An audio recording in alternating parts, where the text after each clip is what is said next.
Hi guys, today we are having a soft conversation with young entrepreneurs, guys who are down there at the starting blocks and they're trying to figure out things and all that. And let's face it, it's really, really hard when you're starting your business. There are a lot of challenges that you face. And one of the challenges that I'm very familiar with, and that is what I want to share with us today, is creating believability in the market. Yeah. And creating believability is simply getting your clients, the new clients that you're meeting, to believe that you have a solution to specific problems within their businesses. Usually, this is very hard.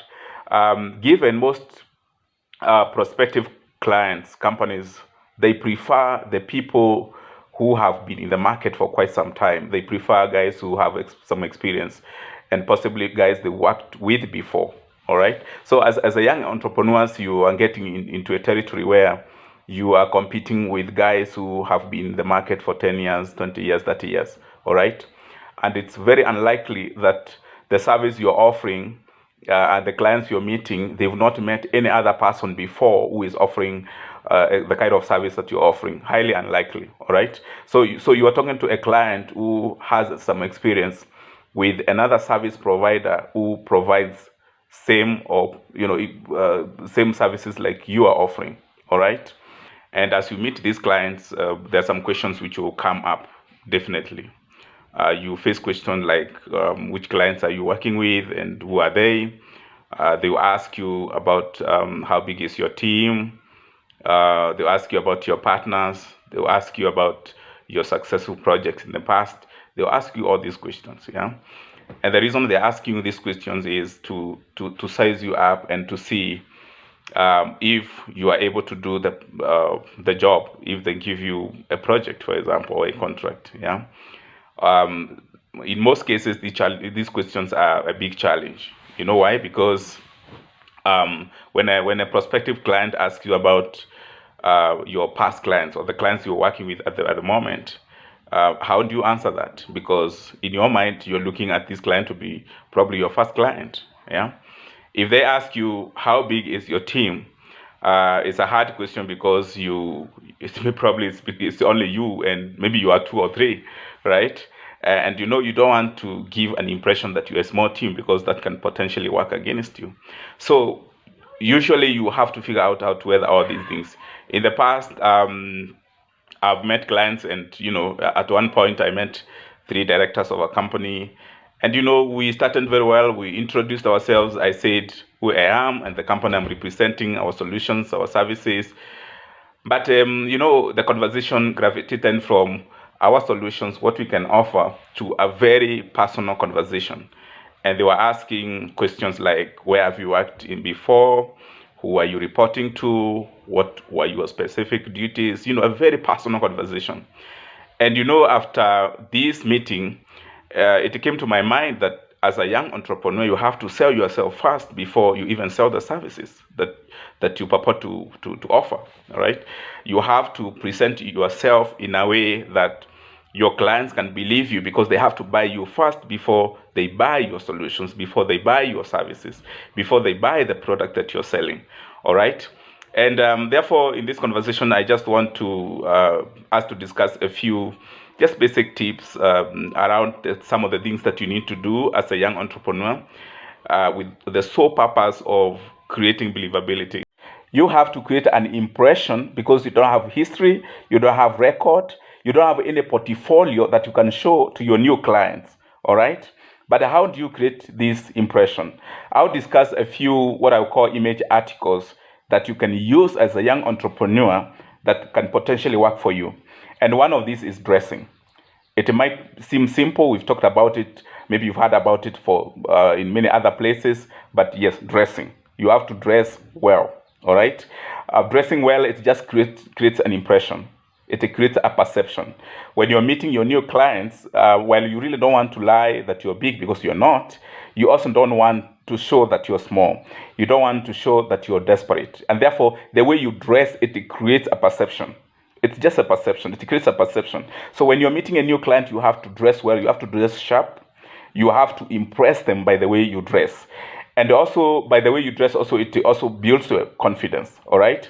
So you have to think about it. The way you dress, you can't just wake up and go and meet a new client just like that. You have to dress well. You have to impress them, if nothing else, by the way you dress. All right. That is number one. Number two, the second thing you want to think about is your office location. I know this can vary depending on the kind of business that you're into, but you need to think about it. All right. Remember, we are talking about image articles. All right. If you're, for example, into consulting, let's say, for example, you're doing auditing, the place where you set up your office really matters a lot. It creates a perception. All right. And I know, of course, it's very expensive. It's costly for young entrepreneurs to set up offices and all that. But, today we have serviced offices, all right, where you just get a small office, just enough for you and your team. And it's very flexible. The payment is very flexible. We have Nairobi Garage, we have Solis, we have Pent Office. We have so many organizations in this town that are offering serviced office, flexible, and by all standards, cheaper. All right. So think about it. It's one of those things that can give you an edge where you don't have any record, you don't have any background, you don't have any portfolio to show the client. All right. The third thing is your website. I know this is not one of those mandatory things that probably you want to think about. And I'm not saying that you be caught up doing websites or apps and all that before you start your business. But think about it. All right. Having a website gives you some credence. It gives you some sort of prominence. All right.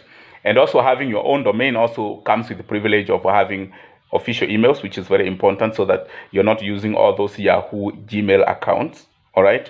So think about having a company website, and setting a website nowadays is really cheap, very cheap. In fact, we have DIY platforms that you can do it by yourself. You can set up your website by yourself. All right. And it's very, very cheap. So that's one thing that you need to think about. The fourth and the last thing I want us to discuss is that you, as a young entrepreneur, that you understand the client's pain points. All right. Before you get to meet them, you understand their problems. All right. And therefore, when you approach them, you are telling them, I understand your problem and I have a solution to their problem. All right. It's like you are the doctor and your client is the patient. All right. You must therefore let them know that you know their ailment and you have the right prescription. All right. That way they will have more confidence in you, that you understand their problems and you have a solution to their problems. Because the clients, first and foremost, they want to know that you understand their problem and you have the right solution to their problem, and you are able to apply that solution to that problem effectively to resolve that problem. All right. So once you have that, then you're good to go. All right. But eventually, once you've been engaged, let's say you've been given a contract, all right, you have to make sure that you deliver exceptionally well. All right. Remember, from the beginning, you are not the only one. There were other competitors, but your client, somehow they decided to test you to see whether you can offer a solution to the problem they have. So you have to do it really well, exceptionally well, so that now that client can give you repeat business. All right. So you have to do it better than anyone else when you have an opportunity. All right. And with that, I think you're good. I'm sure we'll share other tips in future. And yeah, wish you good luck. Yeah.